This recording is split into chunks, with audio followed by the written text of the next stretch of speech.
Kita semua pasti pernah dengar beritanya kan? Entah itu selebriti, anak sekolah, atau mungkin seseorang yang kita kenal terjerat narkoba.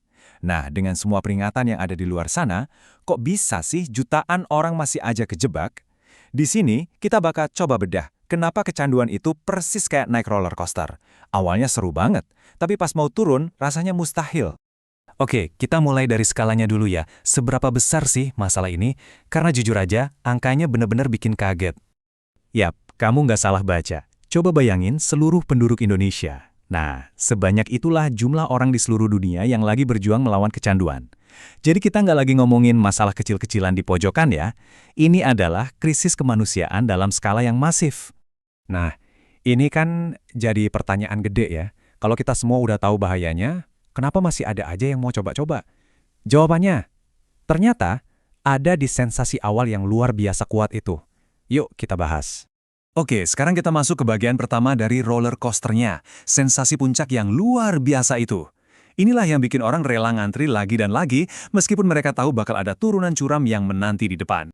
Jadi gini, narkoba itu kan istilah umum ya, jenisnya macam-macam. Ada yang bikin kamu super semangat seolah bisa menaklukkan dunia, ada yang bikin kamu rileks dan tenang, terus ada juga yang benar-benar mengubah caramu melihat realitas.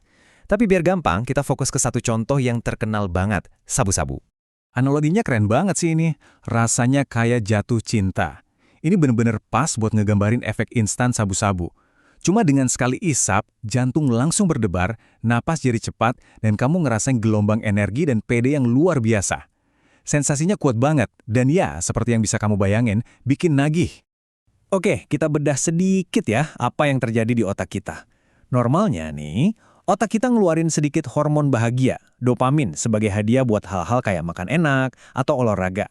Tapi sabu-sabu ini nggak main sesuai aturan. Dia ngehack sistemnya dan ngelepasin semua cadangan dopamin sekaligus.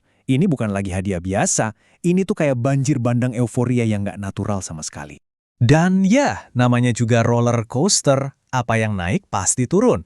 Setelah banjir hormon itu surut, otak kita jadi kosong melompong. Gantinya, kamu dapat kebalikannya. Cemas yang parah, sedih yang mendalam, dan depresi. Semakin tinggi puncaknya, semakin dalam juga jurang jatuhnya.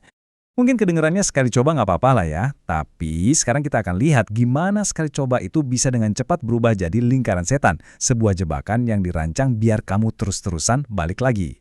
Coba bayangin deh, setelah otak kamu ngerasain euforia level 100, kesenangan normal sehari-hari kayak makan enak atau ngobrol sama teman, itu rasanya cuma kayak level 5. Hidup normal mulai terasa hambar, ngebosenin. Otak kita tuh kayak di reset gitu, dan sekarang kondisi normal aja rasanya kurang. Nah, disinilah kecanduan psikologis dimulai. Terus, badan kita mulai adaptasi. Dosis yang dulu bisa bikin kamu terbang, sekarang hampir nggak ada rasanya. Kamu butuh lebih banyak, terus lebih banyak lagi. Sampai akhirnya, kamu makai bukan lagi buat seneng-seneng, tapi cuma biar bisa ngerasa normal, cuma biar bisa ngejalanin hari.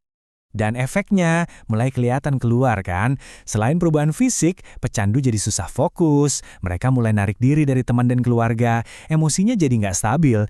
Bayangin deh perasaan stres pas tanggal tua, tapi kamu ngerasain itu setiap saat. Kurang lebih, itulah realitas mereka. Ini semua kedengerannya ngeri banget. Pasti kamu mikir, kalau udah separah itu, kenapa nggak berhenti aja sih? Nah, bagian ini bakal ngejelasin kenapa berhenti aja itu tantangan yang luar biasa berat. Ini adalah perang yang sesungguhnya. Proses berhenti atau yang kita kenal sakau itu siksaan fisik dan mental. Tubuh dan pikiranmu yang sekarang udah bergantung total sama zat itu buat berfungsi, mulai memberontak. Rasanya sakit banget.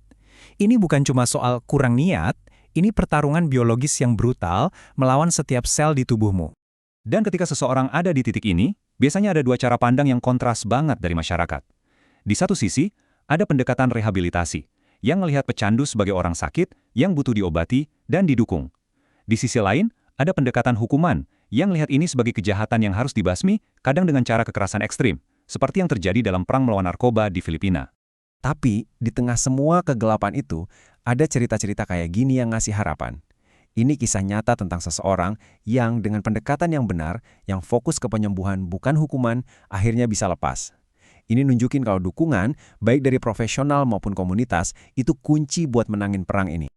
Oke, tadi kita udah lihat perjalanan individunya. Sekarang, coba kita mundur sedikit, lihat gambaran besarnya, dan apa artinya ini semua buat kita sebagai masyarakat. Soalnya gampang banget kita kejebak sama statistik, ratusan juta orang.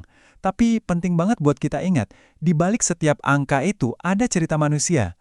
Ada seorang anak yang tumbuh tanpa orang tua, seorang ibu yang hancur karena kehilangan anaknya, sebuah keluarga yang masa depannya berantakan. Setiap angka itu adalah tragedi.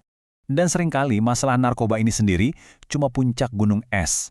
Kalau kita gali lebih dalam, kita bakal nemuin masalah sosial yang lebih gede. Kemiskinan, kurangnya kesempatan pendidikan, trauma, sampai krisis kesehatan mental yang gak tertangani di komunitas kita.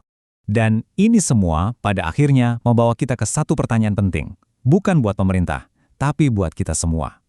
Daripada cuma nyalahin dan ngejudge, gimana caranya kita, sebagai teman, tetangga, sebagai satu komunitas, bisa bantu menciptakan lingkungan yang mendukung pemulihan? Gimana caranya kita bisa mencegah orang naik ke roller coaster ini dari awal? Itulah pertanyaan yang harus kita jawab bareng-bareng.